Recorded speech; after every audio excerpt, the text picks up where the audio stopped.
정치의 가장 큰 역할은 국민의 생명과 안전을 지키는 것이고 국민의 더 나은 삶을 만들어내는 것입니다. 그런데 이 정부는 국민의 생명과 안전에 대해서 과연 관심이나 있는지 의심스러울 만큼 무능하고 무책임해 보입니다. 민생과 관련해서도 과연 정부의 경제정책 방향은 무엇인지, 대체 앞으로 어떻게 경제를 살리고 민생을 챙기겠다는 것인지 알기가 어렵습니다. 지금 현재 수해로 인한 피해뿐 아니라 물가 상승까지 겹치면서 전 국민의 시름이 깊어지고 있습니다.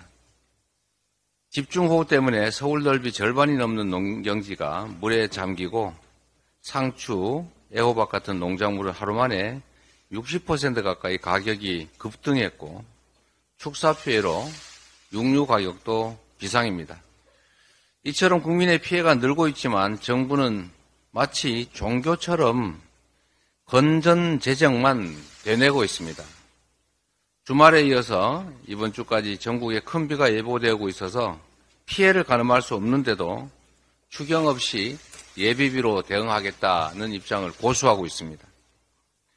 정부의 무능력, 무책임, 무대책이 물가 홍수, 금리 홍수마저 못 막으면서 민생 위기가 점점 더 심각해지고 있습니다.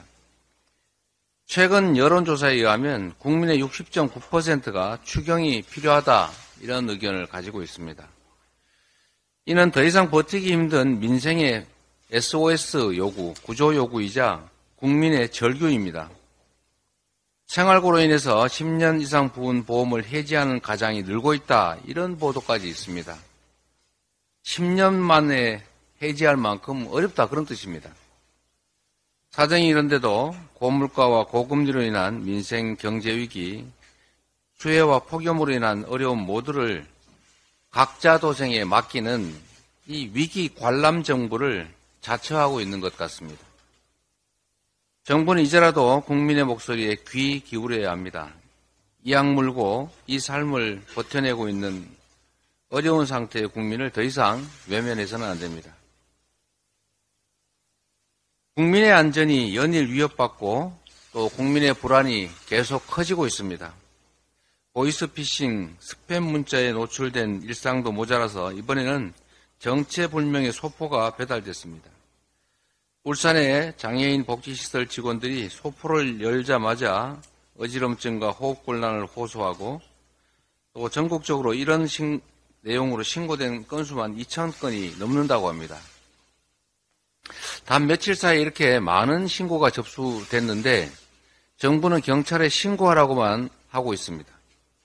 정부가 수수방관하고 뒷짐만 지고 있는 사이에 혹시 나한테도 배달되지 않을까 온 국민이 불안에 떨고 있습니다. 단순히 판매량을 올리기 위한 브러싱 스캠인지 아니면 정말 위험한 물건인지 신속하게 밝히고 그 대처 방안을 만들어서 국민을 안심시켜 드려야 합니다. 온라인에는 이제 일시적인 무정부 상태가 아니라 아예 무정부 시대가 온 것이 아니냐라는 말이 회자될 정도입니다.